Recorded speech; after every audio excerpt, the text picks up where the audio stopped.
Hello everyone, back to my channel স্বাদের ছোঁয়া রান্নাঘরে সকলকে স্বাগত। আসসালামু আলাইকুম। কেমন আছো ফ্রেন্ড সবাই? আশা করি আল্লাহর রহমতে ভালো আছো, আমিও ভালো আছি। আজকে আমি তোমাদের সঙ্গে শেয়ার করব কালীবাউস মাছের একটি নতুন রেসিপি।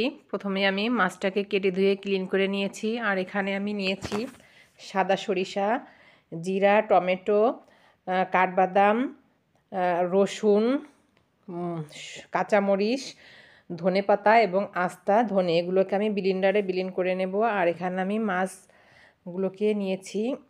এখন মাছে লবণ দিয়ে দিলাম, দিয়ে দিচ্ছি হলুদের গুঁড়া, আর দিয়ে দেব কিছুটা সামান্য পরিমাণে শুকনো লঙ্কার গুঁড়া। এখন দিয়ে দিচ্ছি সামান্য একটু সরিষার তেল।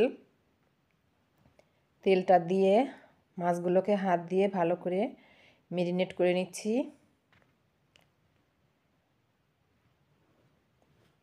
মাছগুলো মেরিনেট করা হয়ে গিয়েছে। এখন আমি গ্যাসটা অন করে একটি প্যান গ্যাসে বসিয়ে দিয়েছি। এখন দিয়ে দিচ্ছি তেল, আর তেলটা ভালোভাবে গরম হয়ে এসেছে। এখন আমি মাছগুলো তেলে ছেড়ে দিয়ে ভালো করে ভেজে নেব।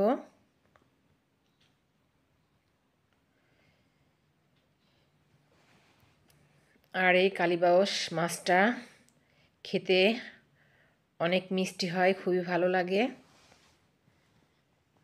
মাছগুলো দিয়ে দিচ্ছি তেলে। এখন মাছগুলোকে একটু গ্যাস ওভেনটা হাই ফ্লেমে দিয়ে ভেজে নেব। মাছগুলো একটি সাইড ভাজা হয়ে গেছে, এখন উল্টিয়ে আর একটি সাইড ভেজে নিচ্ছি।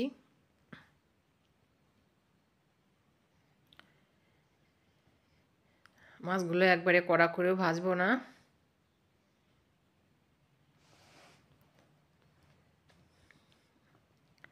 এখন মাছগুলো ভাজা হয়ে গেছে, আমি তুলে নিচ্ছি একটি প্লেটে।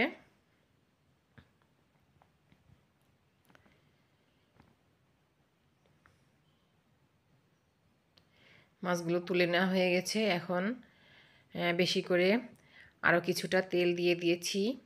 আর তেলটা কেন বেশি দিয়েছি সেটাও আমি পরে বলবো। এখন দিয়ে দিচ্ছি পেঁয়াজ। পেঁয়াজটাকে একটু হালকা বাদামি করে ভেজে নিচ্ছি। পেঁয়াজটা বাদামি কালার চলে এসেছে। এখন দিয়ে দিচ্ছি হলুদের গুঁড়া, আর দিয়ে দিচ্ছি মরিচের গুঁড়া। হলুদ এবং মরিচের গুঁড়াটা তেলের ভিতরে আমি দিয়ে দিয়েছি।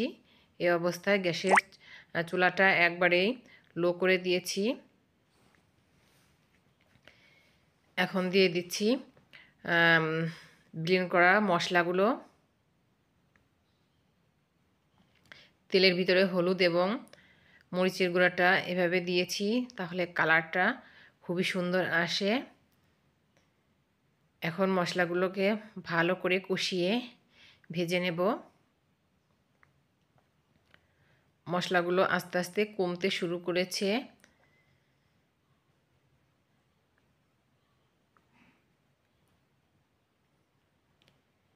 পানিটা শুকিয়ে গিয়েছে। এখন মশলাটা আমার ভাজা হয়ে গিয়েছে। আর পানিটা যখন কমতে শুরু করে তখনই মশলাটা বুঝতে হবে ভাজা হয়ে গেছে। মশলাটা উপর দিয়ে তেল ছেড়ে দিয়েছে। এখন আমি দিয়ে দিচ্ছি টমেটো পেস্ট। 3টা টমেটো আমি পেস্ট করে রেখেছিলাম, টমেটো পেস্টটা দিয়ে দিয়েছি। এখন টমেটো পেস্টটা দিয়ে আবারও মশলাগুলোকে ভালো করে কিছু সময় কষিয়ে নিচ্ছি। দিয়ে দিচ্ছি স্বাদ মতো লবণ। আর তেলটা আমি বেশি দিয়েছি, কারণ আমি যে সরিষাটা মশলার ভিতরে দিয়েছি, তেলটা যদি বেশি করে না দেয় তাহলে ওই মশলাটা তিতা লাগবে। দিয়ে দিচ্ছি একটু পানিটা দিয়ে একটু ফুটিয়ে নিয়ে এখন মাছগুলোকে আমি দিয়ে দিচ্ছি গ্রেভির ভিতরে।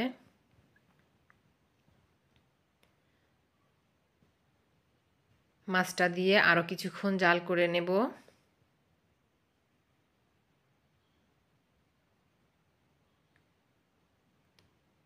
এখন দিয়ে দিচ্ছি কয়েকটা কাঁচামরিচ ফ্লেভারের জন্য।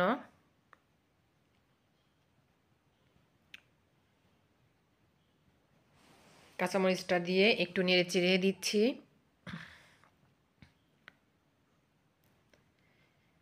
আরও কিছুক্ষণ জাল করে নিয়েই এখন দিচ্ছি ফাইনালি এখন দিয়ে দিচ্ছি কিছুটা ধনেপাতা অ্যাড করে। আর এখন একটু নেড়ে চেড়ে গ্যাস ওভেনটা বন্ধ করে দিলেই আমার তৈরি হয়ে গেল কালীবাউশ মাছের ভুনা রেসিপিটি। বন্ধুরা, কেমন হলো আমার রেসিপিটি অবশ্যই কমেন্ট করে জানাবেন। আজকের মতো নিচ্ছি বিদায়, দেখা হবে পরবর্তী এপিসোড। আল্লাহ হাফেজ।